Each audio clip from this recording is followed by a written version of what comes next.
चान जैसन चमका तारू फुलवा जैसन गमका तारू। चान जैसन चमका तारू फुलवा जैसन गमका तारू। बोले लू कोयलिया जैसन बोली आओ बोली। बोले लू कोयलिया नियन बोली आओ बोली।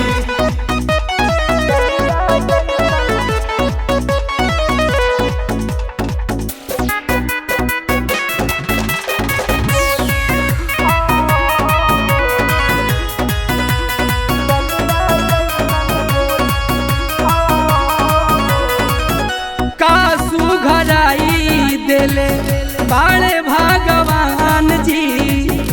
लागे कि धरती बहु तरल बचान जी। कासू घराई देले बाड़े भगवान जी।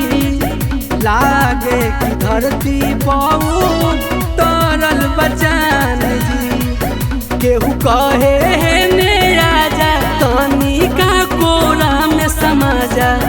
अखिया से मारा तारू गोली आओ गोली।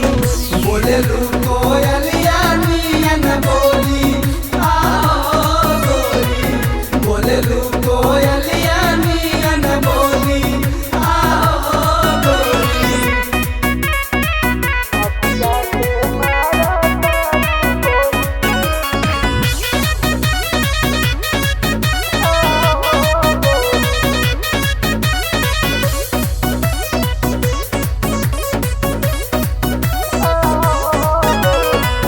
दूधिया गोराई चेहरा लागे मार करी हा। लागता कि सरग से आइल पानी हा। दूधिया गोराई चेहरा लागे मार करी हा। लागता कि सरग से आइल पानी हा।